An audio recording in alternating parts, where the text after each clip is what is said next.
Shalom jemaat semuanya, mari bersama kita mempersiapkan diri kita masuk dalam saat teduh hari ini Rabu 1 Maret.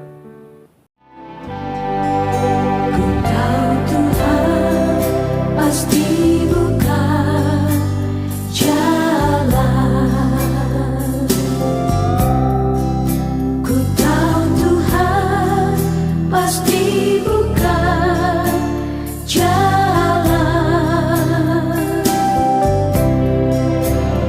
Asalku hidup suci, tidak turut dunia.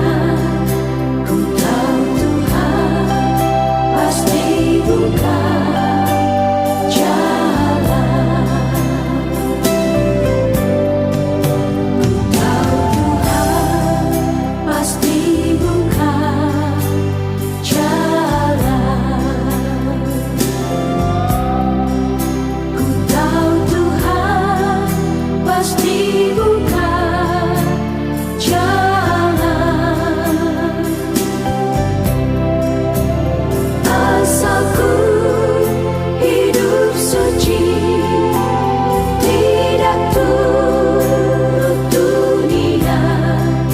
Ku tahu Tuhan pasti buka jalan.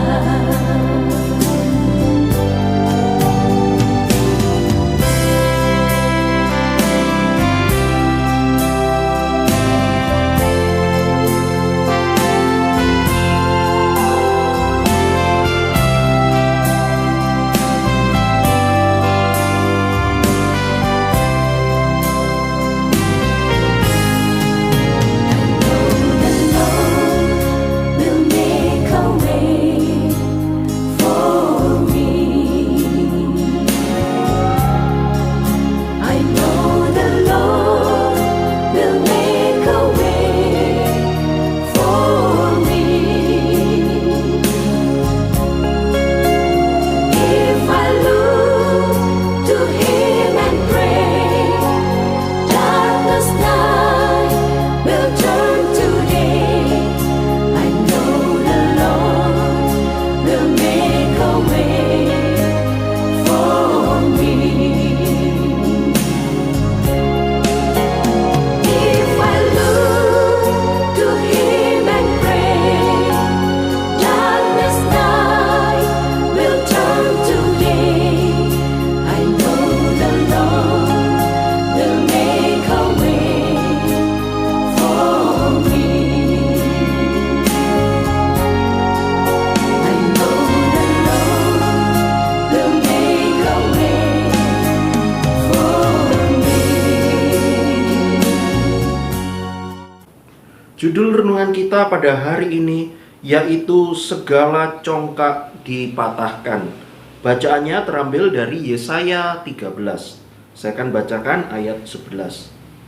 Kepada dunia akan kubalaskan kejahatannya, dan kepada orang-orang fasik kesalahan mereka. Kesombongan orang-orang pemberani akan kuhentikan, dan kecongkakan orang-orang yang gagah akan kupatahkan. Demikianlah firman Tuhan. Kalau kita membaca di dalam Yesaya pasal 13, di sini berisi mengenai hukuman Allah kepada orang Babel. Mengapa mereka mendapatkan hukuman dari Tuhan?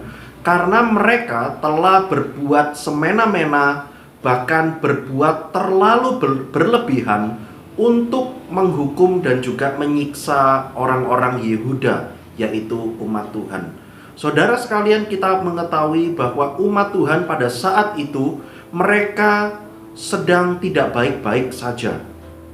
Mereka hidup melawan Allah. Mereka hidup secara sosial, mereka kacau balau. Karena itu Tuhan mengirimkan orang-orang Babel untuk menghukum dan untuk memurnikan orang-orang Yehuda. Tetapi justru yang terjadi, orang-orang Babel itu merasa diri paling kuat sehingga mereka bisa berbuat seenaknya dengan menyiksa dan bahkan menghukum orang-orang Yehuda. Karena itu saudara sekalian, Tuhan melihat bahwa mereka ini telah berbuat sangat jahat. Karena itu segala kesombongan mereka, dengan apa yang mereka pikirkan bahwa mereka adalah bangsa yang paling kuat, Tuhan akhirnya memberikan peringatan dan bahkan hukuman kepada orang-orang Babel. Segala kesombongan mereka, segala kekuatan bahkan kecongkakan mereka, semuanya akan dihentikan oleh Tuhan. Bahkan di situ dikatakan segala kecongkakan mereka akan dipatahkan oleh Tuhan. Saudara, aplikasi bagi setiap kita. Mungkin saya dan kita semua pernah mengalami hal demikian. Kita sombong dengan kekuatan kita. Kita congkak dengan segala kelebihan kita. Tetapi Tuhan ingin memurnikan setiap kita, sehingga segala kekuatan kita, segala kesombongan atau bahkan kecongkakan kita, semuanya itu akan dihentikan oleh Tuhan, sehingga kita boleh hidup semakin dimurnikan oleh Tuhan. Kiranya firman Tuhan ini menolong setiap kita. Amin. Selamat ulang tahun untuk Ibu Kolicien dan juga Saudara Yosep yang hari ini berulang tahun. Tuhan Yesus memberkati. Mari kita berdoa. Bapa yang di sorga, terima kasih Tuhan, firman-Mu hari ini mengingatkan setiap kami. Mungkin kami bisa sombong akan segala kelebihan-kelebihan kami. Tetapi ketika Engkau memurnikan hidup kami, seringkali mungkin kami merasa hal itu tidak enak dan tidak membuat kami nyaman. Tapi tolonglah kami supaya kami tahu bahwa tujuan-Mu adalah untuk memurnikan kami, untuk kami boleh memandang Tuhan, bukan memandang kelebihan kami. Kami juga berdoa menyerahkan untuk Ibu Kolicien dan juga untuk Saudara Yosep yang hari ini berulang tahun. Kami berdoa Tuhan menyerahkan untuk Ailicien ke dalam tangan-Mu, khususnya untuk setiap pekerjaan dan juga di dalam merawat suaminya untuk Sukreki. Kiranya Engkau yang menolong Tuhan, memberikan kesabaran, kekuatan, bahkan kesehatan baginya. Ailicien dapat terus bertumbuh menjadi orang yang takut akan Tuhan, membimbing juga suami maupun juga kedua anaknya untuk boleh hidup takut akan Tuhan. Juga untuk Saudara Yosep, dimanapun dia berada, kami berdoa Tuhan, menyerahkan setiap aktivitas maupun juga pekerjaannya ke dalam tangan Tuhan. Kami juga berdoa menyerahkan untuk masa depannya ke dalam tangan Tuhan, sehingga Saudara Yosep ini dapat mengikut Tuhan dengan taat dan setia. Terima kasih Tuhan, dalam nama Tuhan Yesus kami berdoa. Amin.